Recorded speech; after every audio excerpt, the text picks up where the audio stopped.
Fala, meu povo lindo! Estamos aqui continuando o conteúdo que vai cair na hora da sua prova. Vem cá. Não é muita ousadia sua falar isso, não? Sabe por quê? São 8 anos. 8 anos atuando com direito do trabalho, direito processual do trabalho, verificando cada exame de ordem que for aplicado pela Fundação Getúlio Vargas. Meus amores, ou vai cair custas, ou vai cair depósito recursal, ou vai cair honorários advocatícios sucumbenciais, 791A, ou vai cair honorários do perito. Toma nota, força na caneta, meu povo. Honorários do perito está previsto no artigo 790B de bola. B de bola da sua CLT. Presta atenção. Vários magistrados do trabalho insistiam em requerer o depósito prévio, o adiantamento do pagamento dos honorários periciais. Vocês sabem, o perito, ele é um expert, é o homem de confiança do juízo. E é interessante porque o perito, ele deve ter os seus honorários pagos ao final da perícia, por quem sucumbiu no objeto da perícia, por quem perdeu no objeto da perícia. Ainda que a legislação dispusesse dessa forma, os magistrados do trabalho insistiam em requerer o adiantamento prévio. O que fez o artigo 790B? O artigo 790B resolveu tudo. Resolveu tudo como minha pró. Olha só. Primeira situação. Quem é que paga os honorários do perito? Quem sucumbe no objeto da perícia. O exemplo que eu te dou é o seguinte, eu faço 10 pedidos. Eu faço o pedido do pagamento das minhas férias vencidas, eu sou empregada, ok? No meu exemplo. Férias vencidas mais o texto constitucional, férias proporcionais mais o texto constitucional, 13º salário proporcional, e aí eu vou requerer a equiparação salarial. Equiparação salarial não se prova por testemunha, não. Por oitiva de prova testemunhal, não. Equiparação salarial, você prova aquela artigo 461 da CLT, aquela mesma produtividade técnica, você prova o mesmo desempenho, o exercício da mesma função, a aplicabilidade da mesma técnica por meio da realização da perícia. E imagine o seguinte, professora Ingrid Gil ganhou todo o restante. Ganhou todos os demais pedidos. As férias proporcionais, férias vencidas, ambas com um texto constitucional, 13º salário proporcional, mas imagine, ela sucumbiu no objeto da perícia. Eu ganhei todo o restante, menos a equiparação salarial. Se eu perco, olha para mim, se eu perco no objeto da perícia, eu que tenho que arcar com o pagamento dos honorários periciais. Agora, olha que interessante, porque a sua prova da OAB, quando traz a reforma trabalhista, e ela tem feito assim, ó, a cada 6 questões, olha para mim, 3 sobre aspectos da reforma trabalhista, e 3 não. Processo do trabalho, 2 com a reforma trabalhista, e 3 não. E é interessante, porque quando ela cobra a reforma trabalhista, são 4 alternativas. Uma está errada, a outra está errada. Uma está certa, porém antes da reforma, o que a torna errada. E a outra está certa com a reforma, o que a torna 100% cabalmente correta. Por que eu estou te falando isso? Porque os honorários do perito mudou com a reforma trabalhista. O 790B, ele vai dizer o seguinte, ainda que a parte seja beneficiária da justiça gratuita, ela paga os honorários periciais. Para aí, como é que pode isso? Deixa eu ver se eu entendi. A parte sucumbiu no objeto da perícia. Foi. Ela vai ter que pagar os honorários do perito. Exatamente. Ela é beneficiária da justiça gratuita. Isso mesmo. Artigo 790, parágrafo 3º da CLT. Isso. ainda assim ela vai ter que arcar com os honorários do perito? Vai. E a União? Não é mais a União, não. É a parte. Ainda que beneficiária da justiça gratuita. Mudou. Mudou. Se cai honorários do perito na sua prova, uma alternativa vai dizer que a parte é beneficiária da justiça gratuita e quem vai pagar os honorários do perito é a União. Mentira, e você não vai marcar. Você não vai marcar porque você teve aula comigo. E você vai marcar a alternativa que diz o seguinte, presta atenção. A parte, ainda que beneficiária da justiça gratuita, ela arcará com os honorários do perito. Ela não tem condições. Então, será deduzido do próprio crédito trabalhista que ela tem para perceber naquele processo. Nesse processo, ela não percebeu nada. Vá buscar o crédito trabalhista em outro processo. Não tem crédito em lugar nenhum. Não tem nada para perceber em absolutamente nada, em nenhum processo. Aí, e tão somente aí, é que a União arca com o pagamento dos honorários do perito. Os honorários do perito, o 790B, ele deixa clarífico que agora pode ser parcelado. Existe a possibilidade de parcelamento do pagamento dos honorários periciais. E não só isso, o juízo do trabalho não poderá mais estabelecer qualquer valor do que ele entender como razoável ou proporcional. Agora tem que ser seguido o teto do Conselho Superior do Trabalho. Exatamente. Agora ele tem que seguir o teto. Daqui a pouquinho eu volto para o depósito recursal, porque eu quero te falar de algo mais. Eu quero te falar agora de quando o reclamante falta a audiência trabalhista. E aí eu me refiro ao artigo 844 da CLT. Artigo 844, caput, parágrafo 2º e parágrafo 3º. Presta atenção. Olha, nesse momento, quando você está tendo aula comigo, você esquece tudo, ok? Problemas financeiros, dívidas, esquece. Problemas familiares, sentimentais, você fica aqui focadinho comigo, num objetivo só, que é a sua aprovação. Você vai conseguir, mas presta atenção em mim. O 840, caput da CLT, ele vai dizer o seguinte, presta atenção. Se o reclamante falta à audiência, qual é a consequência? Arquivamento do feito. O que é o arquivamento do feito? Quando a CLT está se referindo ao arquivamento do feito, ela está falando de extinção do feito sem resolução do mérito. Uma sentença conhecida como a sentença terminativa. Artigo 485 da CLT. Desculpa, 485 da CLT, porque a gente está entre CLT e CPC. 485 do CPC 2015. Uma sentença terminativa que aí sim é aplicável à CLT. Meus amores, prestem muita atenção.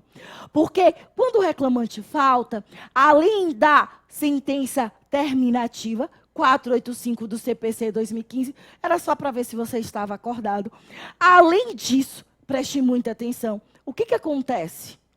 Ele agora, reclamante, vai ter que pagar as custas do processo. E se ele for beneficiário da justiça gratuita, paga. Ele só tem uma solução para não pagar as custas do processo. Sabe qual é? Se ele comprova que ele faltou por um justo motivo. E ele tem que comprovar isso no prazo de 15 dias. Se não existiu um justo motivo, e ele não comprova no prazo de 15 dias, ele terá que arcar com as custas do processo. Aí você vira para mim e pergunta, mas o que eu mais aprendi em processo civil, artigo 98, 99 e seguintes do CPC 2015, era que a assistência judiciária gratuita serviria justamente para a parte não ter que arcar com as custas do processo. Como é que você está me dizendo que a parte, ela é beneficiária da assistência judiciária gratuita, ela falta a audiência e ainda assim ela tem que arcar com as custas do processo, o reclamante? É isso mesmo. Ainda que beneficiária da justiça gratuita, ela arca com as custas do processo. O parágrafo 3º, ele vai além. Porque o parágrafo 3º, ele diz assim: se a parte não recolher essas custas, ela ficará impedida de ajuizar uma nova demanda. E daí, você se recorda que, quando há o arquivamento e baixa do processo, e a sentença é sem resolução do mérito, só fora feita uma coisa julgada formal, não fora feita uma coisa julgada material. Razão pela qual a parte poderá ingressar com uma nova demanda. O reclamante poderá ajuizar uma nova reclamação trabalhista. Mas agora, quando ajuizar a nova reclamação trabalhista, o reclamante terá que fazer a prova do pagamento das custas do processo anterior. Uma coisa que você grava e leva na hora da sua prova, e você vai ouvir a minha voz no seu ouvido. Presta atenção. O que é que você vai memorizar? Ainda que beneficiário da justiça gratuita, a parte paga. Ainda que beneficiário da justiça gratuita, a parte paga. Ainda que beneficiário da justiça gratuita, a parte paga. Quer ver? O reclamante falta a audiência trabalhista. Fala para mim. Ainda que beneficiário da justiça gratuita, ele vai ter que pagar as custas do processo. Vamos, artigo 844, caput, parágrafo 2º e 3º da CLT. Vamos para o próximo? Vamos. Olha só. Honorários advocatícios sucumbenciais. Ainda que beneficiário, responde para mim, ele vai ter que pagar se ele sucumbiu? Vai. Ainda que beneficiário da justiça gratuita? Vai. Ele vai ter que arcar, artigo 791-A da CLT. Ainda que é beneficiário da justiça gratuita, ele terá que arcar. Vamos para o próximo. Honorários do perito. Artigo 790-B da CLT. Aquela parte sucumbiu no objeto da perícia. Ela vai ter que pagar os honorários do perito? Responde para mim, vá. Da mesma forma que eu te ensinei. Ainda que é beneficiário da justiça gratuita, terá que arcar com o pagamento dos honorários do perito para aquela parte que sucumbiu. Você percebeu a dica que eu estou te dando?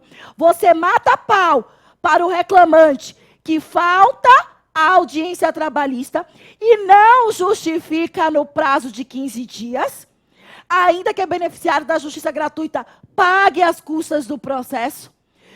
Segunda situação, aquela parte que não ganha todos os pedidos efetuados e ao não ter o provimento de todos os seus pedidos efetuados, dos que foram indeferidos, tem que arcar com o pagamento dos honorários advocatícios sucumbenciais, ainda que beneficiário da justiça gratuita. Paga, se não tem condições, deduz do próprio crédito trabalhista PCB, se não nesse processo em outro, se não suspende pelo prazo de até 2 anos, e honorários do perito. Sucumbiu no objeto da perícia, eu repito, ainda que beneficiário da justiça gratuita, paga, arca com os honorários do perito. Se não tiver condições, deduz dos créditos a receber nesse processo. Se não, em outro processo, se não, a União arca. Perceberam, meu povo? Tranquilo, fluiu, falta depósito recursal. Eu não falei? Você está comigo. Depósito recursal. Eu me lembro bem que conversando com vocês é o nosso bate-papo. Viu como direito processual do trabalho é gostoso? É muito bom. Não precisa desse peso todo. Você aprende assim, ó, facinho, facinho. Nós estávamos falando do depósito recursal. E o primeiro exemplo que eu te dei é, não importa se o reclamante for condenado a pagar a parte reclamada. Depósito recursal, só quem faz é a parte reclamada. Depósito recursal é a garantia do juízo. É coisa do réu. Meus amores, depósito recursal, ele só é feito se a sentença se trata de uma sentença condenatória. Condenou a parte reclamada a pagar X. Eu não tenho depósito recursal quando a sentença é constitutiva, quando a sentença ela é declaratória. O depósito recursal, ele possui previsão legal no artigo 899. 899, caput, parágrafo 1º, 2º, 3º, 4º, 5º, 6º, 7º, 8º, 9º, 10º. Depósito recursal não cai, despinca na sua prova. Perceba que O depósito recursal, ele é feito para cada recurso. Toda vez que a parte reclamada ela vai recorrer, a sentença for uma sentença condenatória, ela vai pagar o depósito recursal. Aí a sua pergunta é, vai pagar quanto? Quanto é que a parte reclamada ela vai pagar? Meu povo lindo, a parte reclamada, ela vai pagar o valor até 10 vezes. Até 10 vezes o valor do salário mínimo. Se a condenação foi de 20 mil, a parte reclamada vai depositar 20 mil? Não. Senão isso inviabilizaria o próprio negócio da empresa. O que a parte reclamada vai depositar? Por exemplo, da vara do trabalho para o TRT é cabível o recurso ordinário. Se a sentença for a condenatória a pagar 20 mil e a parte reclamada vai recorrer, ela só vai depositar R$ 9.540. Ela não vai depositar R$ 20 mil. E daí você me pergunta por quê? E é simples. Ela não vai depositar R$ 20 mil porque o máximo que ela deposita, o máximo que ela deposita é até 10 vezes o valor do salário mínimo. Hoje, o valor do salário mínimo está R$ 954, portanto, o máximo que ela deposita é R$ 9.540. Agora, a condenação foi de R$ 3 mil para a parte reclamada. Quanto é que ela vai depositar? R$ 3 mil. Sabe por quê? Toma nota, ninguém deposita mais do que o que deve. Vou repetir. Ninguém deposita mais do que o que deve. Colocou isso na sua cabeça? Ok. Presta atenção. E se do TRT para o TST, ele for recorrer, recurso de revista, a condenação for de 3 mil, ele já depositou 3 mil, ele vai depositar quanto? Nada, meu povo. Nada. Por quê? Porque ninguém deposita mais do que o que deve. Percebeu? Do TST para o STF, ele vai interpor o recurso extraordinário. Ele vai depositar quanto? Nada. Já atingiu o máximo da condenação. Fluiu, meu povo lindo. Agora, essa parte reclamada fora condenada a pagar 50 mil. Vamos juntos? Escadinha, hein? Vara do trabalho para o TRT, recurso ordinário. Vai depositar 9.540. TRT para o TST, recurso de revista. Vai depositar 9.540. TST para o STF, recurso extraordinário. Vai depositar 9.540. Ou seja, você vai depositando até atingir o teto máximo, até o total da sua condenação. Fluiu, meu povo lindo, tranquilo. Até aí alterou alguma coisa com a reforma trabalhista? Nada. Isso eu já tinha antes da reforma trabalhista, o 899, continua no mesmo. O que altera com a reforma trabalhista são os parágrafos 9º, 10 e 11. 9º, 10 e 11. Meu povo lindo, se cai depósito recursal, venha comigo, venha. Se cai depósito recursal, vai cair os parágrafos 9º, 10 e 11. Agora, olha só, fica comigo. O parágrafo 9º, ele diz assim, o depósito recursal cai pela metade. Ou seja, de quanto você iria depositar 1.000, você deposita metade, 500. Você iria depositar 5.000, você deposita metade, 2.500. Cai pela metade. Quando? Em 5 situações. Você vai levar isso para a hora da sua prova. Assiste esse vídeo aqui do canal do YouTube do Portal F3 na véspera da sua prova. Ou então anota no seu caderno, digita no seu celular. Leva, pelo amor de Deus. Quais são as 5 hipóteses? Empregador doméstico, microempresa, empresa de pequeno porte, microempreendedor individual e entidade beneficente. Essas 5, o depósito recursal cai pela metade. Tudo é pela metade. Sabe o que é que eu vejo?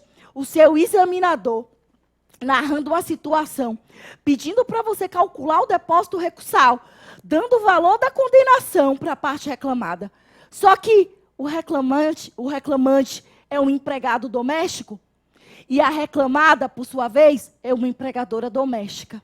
Lei Complementar 150 de 2015. Emenda Constitucional número 72 de 2013. Artigo 899, parágrafo 9º da CLT. O depósito recursal para essa empregadora doméstica, cai pela metade. Raciocinou? Fluiu? Está percebendo? Continue comigo. O parágrafo 10, ele diz assim, ó, não deposita nada. Quanto é o depósito recursal? Zerinho, zerinho, nada. E ele traz 3 situações. Olha para minha mão. Quando a empresa, o empregador, tem decretado ali a assistência judiciária gratuita, ela fora decretada, devidamente pleiteado e decretado, conforme aduz os artigos 98, 99 e seguintes do CPC 2015. Ou quando se trata de entidade filantrópica. Ou quando a empresa está em recuperação judicial. Deixa eu te contar uma coisa.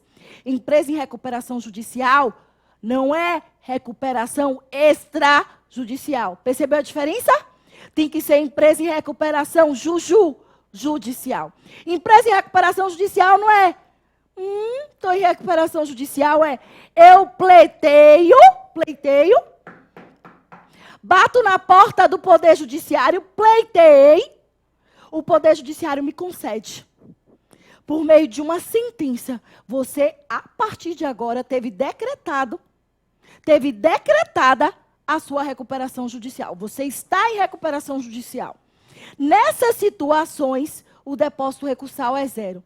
Sabe o que é que eu estou ouvindo? A sua prova trocando entidade filantrópica por entidade beneficente. Na entidade beneficente, o depósito recursal é pela metade. Na entidade filantrópica, o depósito recursal é 0. Nada. Fluiu, meu povo. Fluiu. Parágrafos 9º e 10 da sua CLT, do artigo 899. Eu quero que vocês se atenham ainda aos parágrafos 7º e 8º do próprio artigo 899 da sua CLT. Por que minha pró? É muito simples. Nós temos um recurso no processo do trabalho que é chamado de agravo de instrumento. Não confunde agravo de instrumento do processo do trabalho com o recurso agravo de instrumento do processo civil. Presta atenção. Agravo de instrumento no processo civil, artigo 1015 do CPC 2015. O rol é taxativo, apesar de recentemente o Superior Tribunal de Justiça ter ampliado o rol taxativo do artigo 1015 do CPC 2015, mas o rol, via de regra geral, é taxativo só naquelas hipóteses. Agravo de instrumento no processo civil, você se insurge dentro do mesmo processo contra uma decisão interlocutória proferida. E você diferencia no processo civil decisão interlocutória da sentença, não é porque uma é com mérito e outra é sem mérito, não, viu? Todas as duas decidem o mérito ou podem decidir o mérito. É porque a decisão interlocutória, ela não põe fim a uma etapa do processo como faz a sentença. A sentença, ela põe fim a uma etapa do processo. Nos termos do artigo 485 do CPC 2015, sem resolução do mérito, ou do 487 do CPC 2015, com resolução do mérito. Portanto, o agravo de instrumento no processo civil é você se insurgir contra uma decisão interlocutória, que não põe fim a uma etapa do processo, seja uma etapa de conhecimento ou de execução. Agravo de instrumento aqui no processo do trabalho é diferente, é distinto. A sua previsão legal, a sua regência encontra guarida no artigo 897. 897 da CLT. Você sabe para que serve o agravo de instrumento? Aqui no processo do trabalho, olha para mim, grava. Para destrancar recurso. Vou repetir. Agravo de instrumento no processo do trabalho serve para destrancar recurso. Destrancar? Como é isso, minha pró? Eu te explico. Pensa o seguinte. No processo do trabalho, você interpõe o recurso no juízo de admissibilidade provisório. Pense comigo, em se tratando de um recurso ordinário da vara do trabalho para o TRT. O meu recurso ordinário será apreciado pelo TRT. O recurso ordinário é cabível da sentença, ok? Mas eu não interponho o meu recurso ordinário no TRT. Eu interponho o meu RO na vara do trabalho.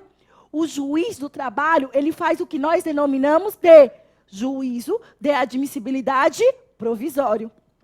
Pois bem, passando pelo juízo de admissibilidade provisório, o que vai acontecer com o meu recurso? Dada a oportunidade de contrarrazões para a parte contrária, ele sobe para o TRT, no qual ele passa por um novo juízo de admissibilidade, agora que é o juízo de admissibilidade, definitivo, e que vai julgar o mérito do meu recurso. Agora imagine o seguinte, estou eu na vara do trabalho, interponho o meu RO, o juiz vira para mim e diz assim: doutora, o seu recurso não vai subir, não. Por quê? Porque ele é intempestivo. Mas, doutor, como é que ele é intempestivo? Ele é intempestivo, viu? Você interpôs mais do que 8 dias úteis. Você sabe, né? O prazo é contabilizado em dias úteis. Todos os nossos prazos processuais são contabilizados em dias úteis desde a reforma trabalhista, com o artigo 775 da CLT. Isso é importante de ser ressaltado.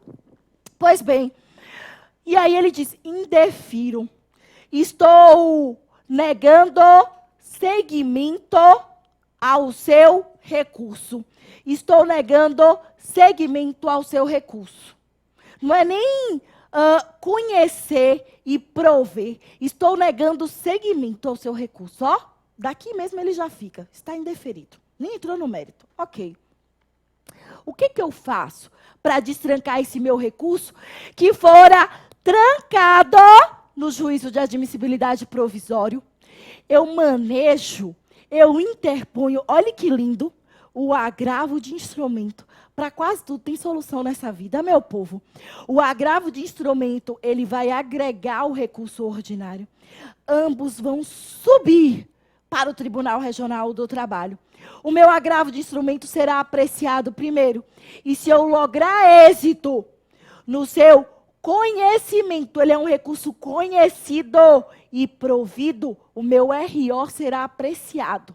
Aí o meu RO passará pelo juízo de admissibilidade definitivo e será apreciado no seu mérito no TRT. Portanto, o agravo de instrumento, ele serve para destrancar recurso. Mas ele destranca recurso, olhe para mim, não é no juízo de admissibilidade definitivo, é no juízo de admissibilidade provisório. Por que eu estou lhe contando isso? Porque o depósito recursal no agravo de instrumento cai pela metade. Cai pela metade. Agora, e se no recurso da parte reclamada, que era uma empregadora doméstica, o depósito recursal na condenação, que era de 500 mil, foi para 2.500. Aí o recurso dela teve negado seguimento. Até aqui acompanhou? Quem está recorrendo é uma empregadora doméstica. Ela foi condenada a pagar 5 mil reais. Ela vai recorrer da vara do trabalho para o TRT, recurso ordinário. Quanto é que ela faz? Quanto é que ela vai depositar? Quanto é que ela vai fazer de depósito recursal? Quanto? Os 5 mil? Não, o depósito recursal dela cai pela metade. 899, parágrafo 9º, 2.500. Só que imagina o seguinte, o RO dela tem negado segmento na vara do trabalho. Daí, ela interpõe o agravo de instrumento. Mas o depósito recursal no agravo de instrumento é metade daquele recurso. Então, é metade de 2.500, 1.250. Reparou, meu povo? Tranquilo? Por quê? Porque seria, no agravo de instrumento, metade no RO. E no RO já fora metade do valor da condenação. Metade da metade. Metade da condenação, 2.500. Metade da condenação, 1.250. Depósito recursal. Não tem como você ir para a sua prova sem ter o conhecimento de custas, como se calcula, 2% no processo de conhecimento, 5% no processo de execução. O próprio depósito recursal, quando cai pela metade, empregador doméstico, microempresa, empresa de pequeno porte, microempreendedor individual, entidade beneficente, quando não deposita nada, a massa falida com a súmula 86, o próprio artigo 790A para custas e que serve para depósito recursal, ente público não faz depósito recursal. Ok? Empresa que tenha decretada assistência judiciária gratuita, empresa em recuperação judicial, empresa em recuperação judicial e, além disso, entidade filantrópica. E não confunda a filantrópica com a beneficente. E o agravo de instrumento, que o depósito recursal cai pela metade. Fluiu, meu povo lindo! Sucesso! Quero você assistindo essa aulinha, véspera da sua prova, para recordar os principais temas nessas minúcias do direito processual do trabalho. Faz o que eu estou te pedindo.